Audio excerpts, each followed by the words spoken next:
Hi there, I'm Krista, the maker behind Oud Form. Here is my simple tutorial to making a cardboard lampshade mock-up.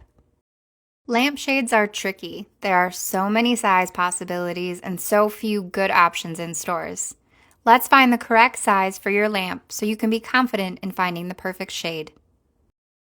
To make a mock-up, we need to know the circumference of the lampshade.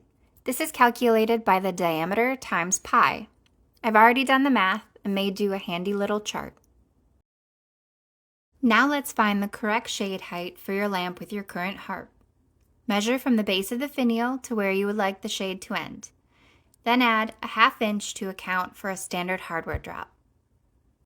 Next, grab that cardboard. We all have those boxes from our online orders, and this is a great use for them.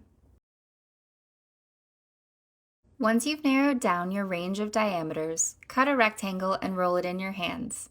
If you want to test more than one diameter, cut your rectangle to the larger size and draw a line where your smaller diameter would be. You can tape your mock-up at both points, comparing the sizes. You will need a friend to hold the shade in place while you properly view the size options from all angles. Look at the shade from where you would normally experience it, in a chair, on the couch, from lying in bed, to make sure that you don't see more of the hardware than you want. Take photos of each size you are considering in case you are unsure. The photos may make the decision more clear. And if you are still confused, check out my video about finding the perfect shade for your lamp. I go into detail about other factors to consider, how to properly measure your lamp, and how to narrow down the right diameter. Sometimes being hands-on is the only way to make sure everything will work in your space. I hope this helps you to feel more confident in your lampshade selections.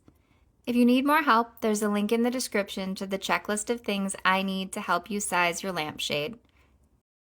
Thanks for watching! If this was helpful, like and subscribe so that others can find this video too.